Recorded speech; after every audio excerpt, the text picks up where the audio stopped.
Today we'd like to talk about something that I think that we often experience, especially when we're trying to make some changes for ourselves. We will engage in something, we'll try to get something started, but inevitably there'll be something there that's holding us back, where we'll get sick or we'll not feel like doing it anymore. That feeling of resistance, that feeling of being held back from doing what you'd really like to do. Right, so we're going to give you 3 steps to overcoming resistance today.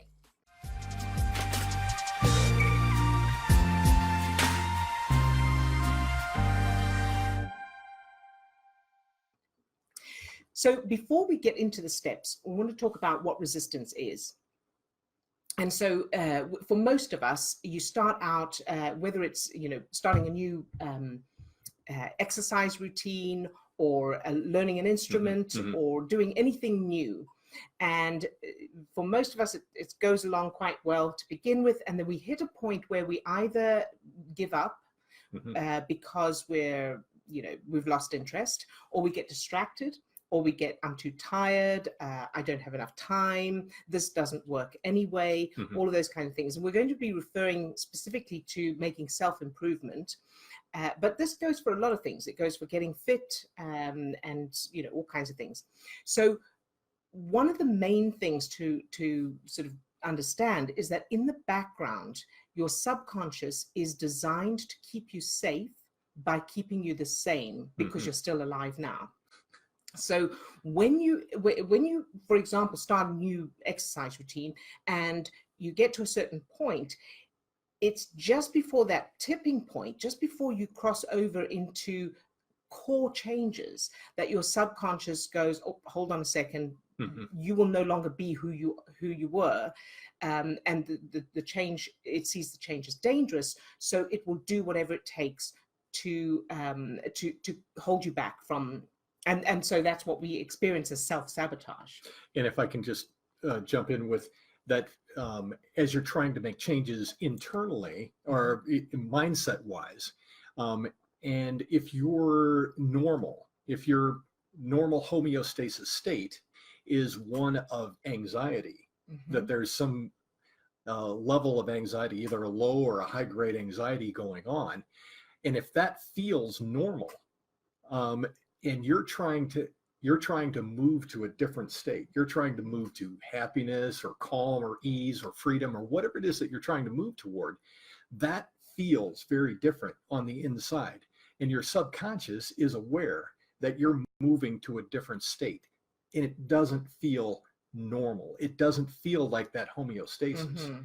Now, this isn't about consciously choosing good or bad, because I don't believe any of us would choose that state of anxiety or that state of depression or whatever it might be, but it feels normal.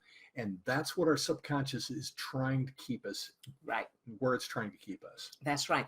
So that's one part of it. Now, the other part of it is, if you think of building muscles, getting stronger, part of resistance is part of getting stronger, getting those muscles stronger, is resistance. You can't strengthen your muscles without resistance. And in fact, you came across it was a great quote from Neville Goddard, and it's such a great quote. I can't remember. But, I remember it. It's that everything needs resistance in order to move forward. In order for there to be progress there. There needs to be resistance.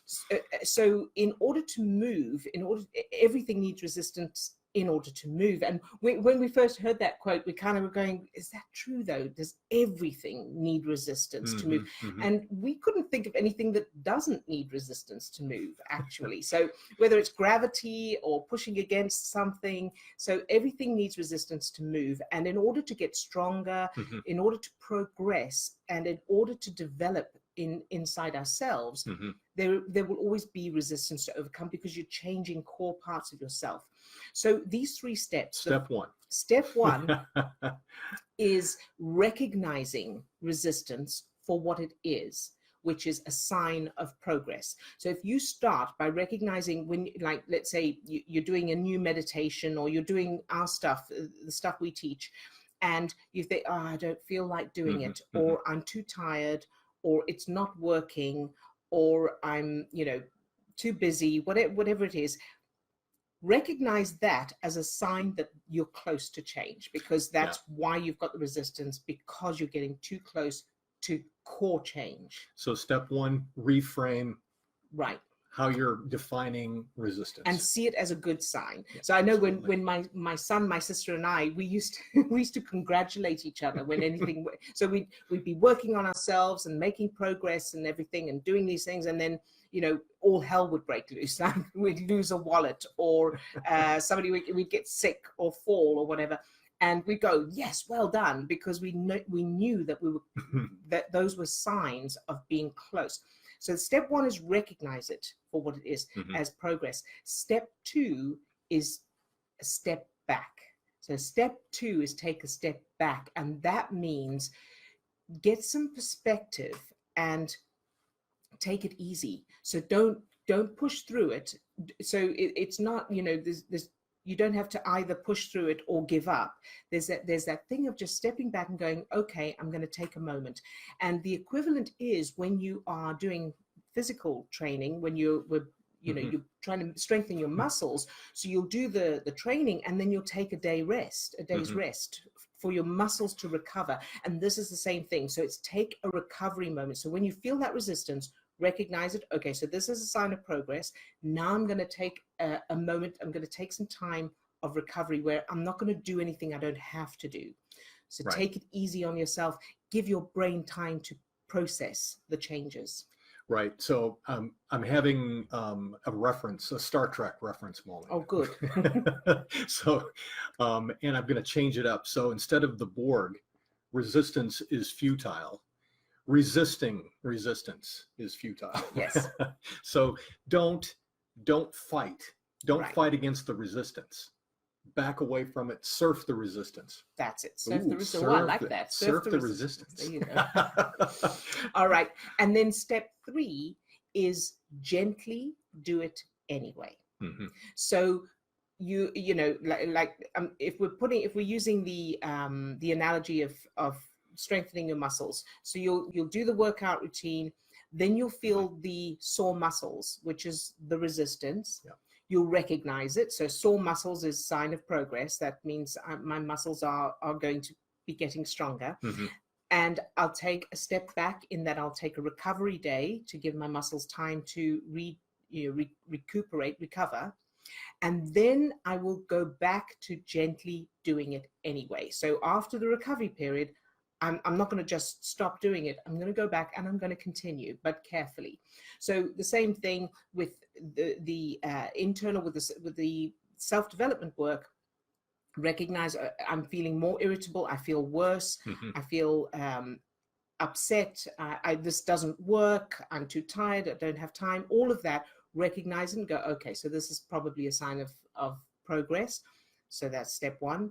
Then you go, right, I'm just going to take it easy. I'm going to watch some TV. I'm going to listen to some music. I'm going to play with my dog. I'm going to go for a walk, whatever it is that you feels good to do. That's recovery. That's step two, taking a step back. Step three, then go back and do it anyway. So then continue with your journey. And that's like going back to lift the heavier weights, slightly heavier, moving forward. So it is, surfing and then kind of mind over matter. Right. don't buy into the story. Don't buy into it. Yes. Don't buy into the drama. All right. I think that wraps things up here. So that was it. If you're looking for more information about what it is that we do, what we teach, please just check the description below for details about that. And we will see you all next time. Bye.